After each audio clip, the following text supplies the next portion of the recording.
When I finally finished my shift that night, exhaustion weighed heavily on my shoulders. The drive home was long and lonely, with the car's headlights cutting through the darkness of the countryside. I grew up there, surrounded by fields and silence, but I never truly felt at home. As soon as I could, I fled to the city in search of more than that monotony. Now, I returned out of necessity, not by choice. The sun had set hours ago when I parked in front of my parents' house.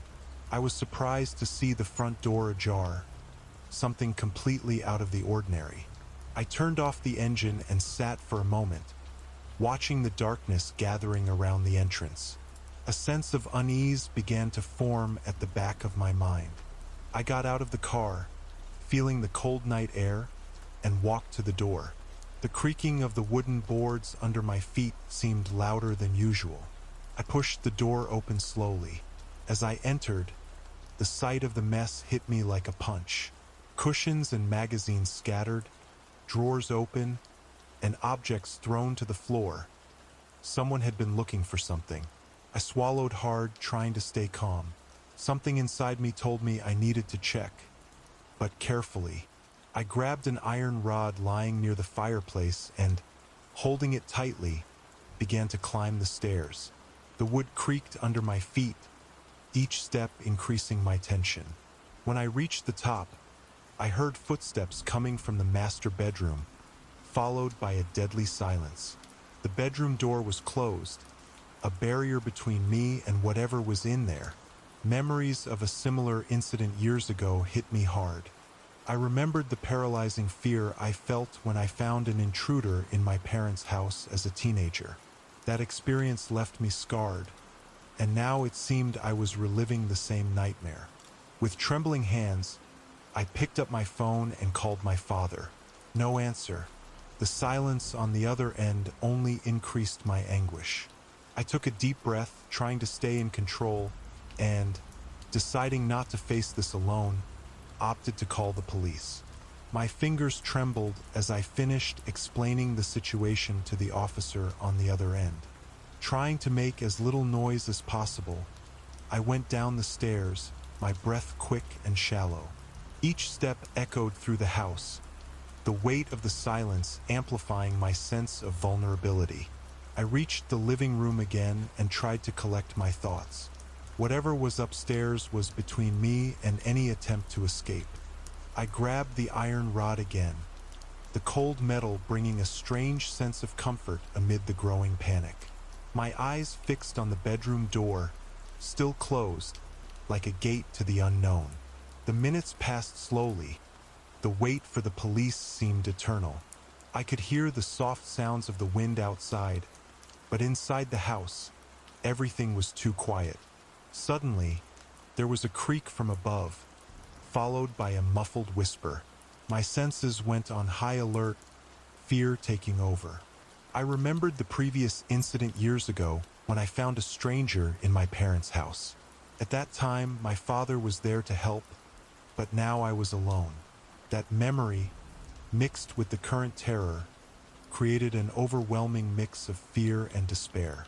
I decided to try calling my father again, but once more, there was no answer. The feeling of isolation, with no one to turn to, increased my panic. However, I knew I needed to keep a cool head. At any moment, the police could arrive, and I needed to ensure the situation did not worsen. My heart nearly jumped out of my chest when I heard sirens in the distance. The sound was approaching, bringing a small glimmer of hope amid the horror. A few minutes later, I saw the red and blue lights flashing outside. I ran to the door, opened it, and signaled to the police officers. "He's up there," I said, pointing with the iron rod. The officers entered, weapons drawn, and began to climb the stairs. I followed at a distance, watching every move. When they opened the bedroom door, there was a moment of absolute tension. Then, a police officer shouted, and an armed man was pulled out of the closet. The intruder had been waiting for the right moment to attack, but now he was in the hands of the police. The relief I felt seeing the intruder being taken away by the police was indescribable, but the tension still hung in the air. I watched as the officers inspected every corner of the house, ensuring no one else was hiding. With trembling hands, I accepted the advice of one of the officers to spend the night elsewhere. I called a close friend, and he readily agreed to take me in. I quickly gathered a few things, trying to avoid looking at the mess in the living room that still reflected the invasion.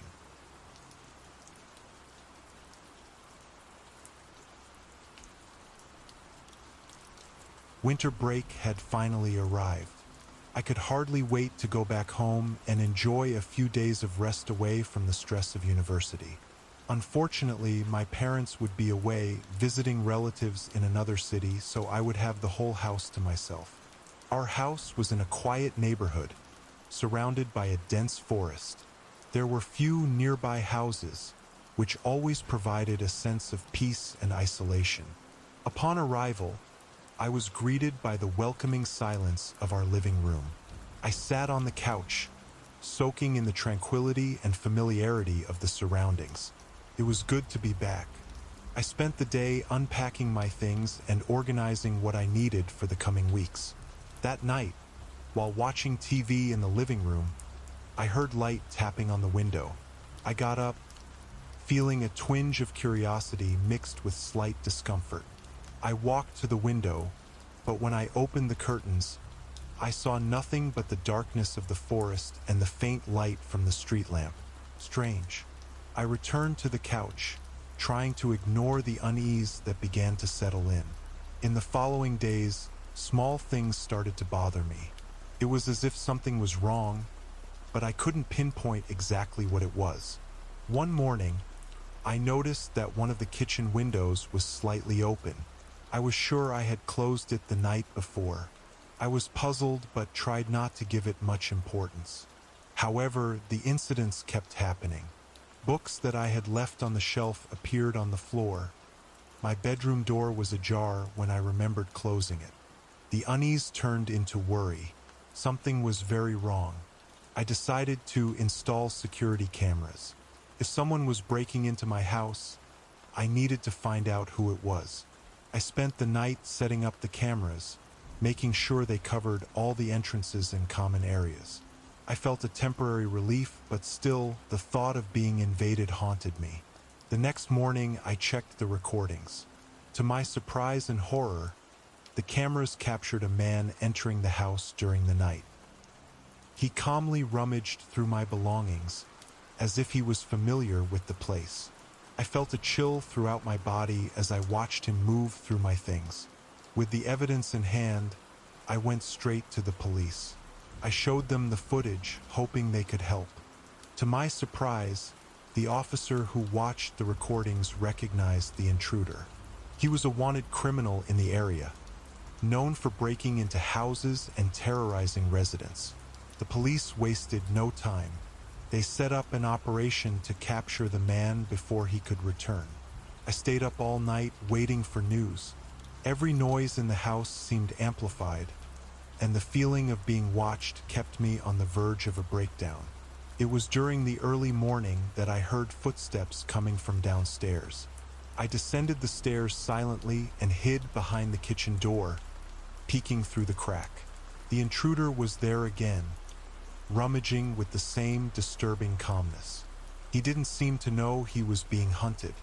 Suddenly, red and blue lights reflected through the windows, and the sound of sirens cut through the night silence. The man realized he was cornered and ran towards the back door, but the police were already waiting for him. There was a brief struggle, but he was soon subdued and handcuffed. Watching the scene brought a mix of relief and terror. Relief in knowing he wouldn't be lurking around anymore, but terror at the thought of what could have happened if the police hadn't arrived in time. In the days that followed, I tried to resume my normal routine, but the feeling of insecurity persisted. Every noise seemed suspicious, every shadow a threat. Even knowing the intruder was in custody, I couldn't shake off the growing paranoia.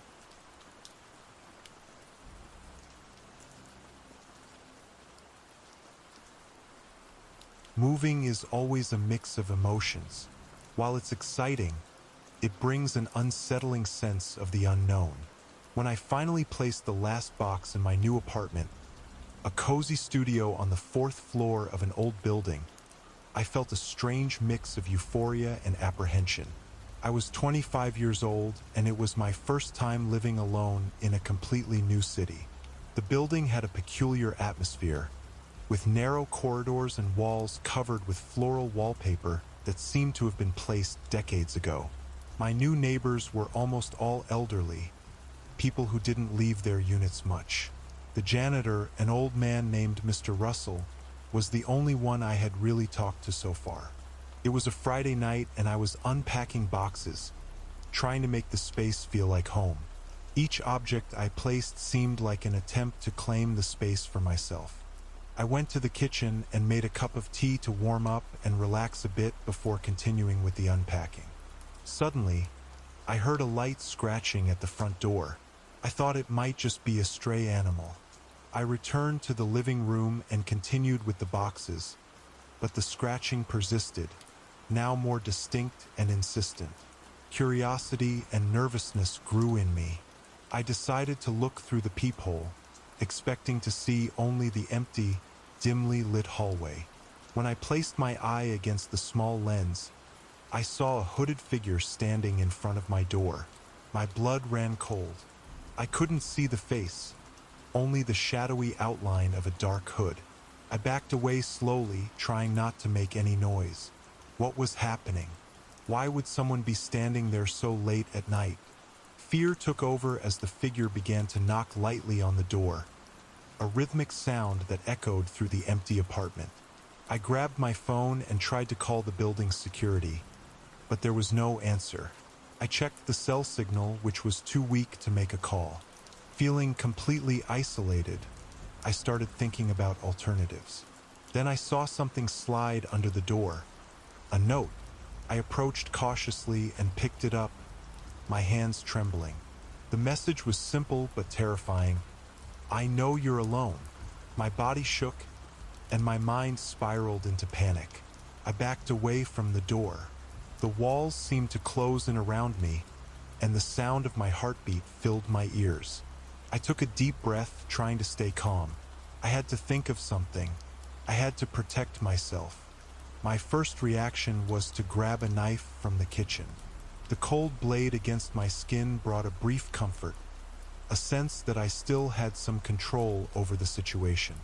The hallway seemed endless, and the sound of light footsteps came occasionally, only to heighten my paranoia. I decided to hide.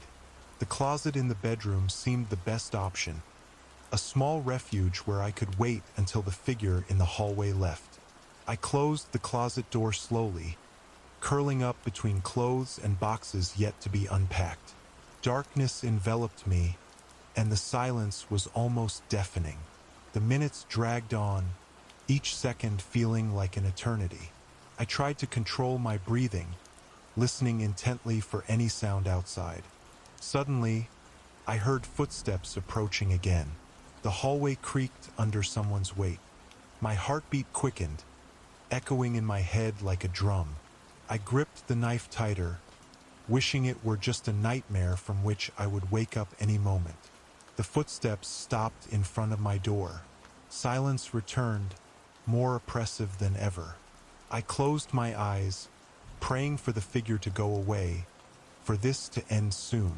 Then, out of nowhere, an unexpected sound broke the silence. Sirens, distant but approaching quickly. The sound of the sirens grew louder, and soon I heard voices in the hallway, firm and hurried instructions. The police were finally there. Slowly, I emerged from the closet, still holding the knife, but with a growing sense of relief. Cautiously, I stepped out of the closet, still clutching the knife, feeling a wave of relief as I heard the voices of the police officers. I opened my apartment door slowly and saw two officers talking to Mr. Russell in the hallway. They turned to me, and one of them, a middle-aged man with a serious face, approached me. "Are you all right, ma'am?" he asked. his voice calm but firm. I heard someone scratching at my door. I saw a hooded figure and they left this note, I said, stammering, handing over the note I still held with trembling hands. He read the message and exchanged a worried look with his colleague. We'll take a look around the building. Mr. Russell mentioned that some other women also received similar notes. We'll make sure everyone is safe tonight. While the officers searched the building, I sat on the sofa, trying to process everything that had happened. My apartment, which was supposed to be my refuge, now felt like a place of danger. The wait was agonizing, but after some time, the officers returned with the news that they hadn't found anyone, only empty corridors and the persistent feeling of an invisible threat. The police promised to increase security in the building and suggested I stay in a hotel for a few nights until I felt safe again. The idea of returning to the apartment that night terrified me, so I agreed immediately.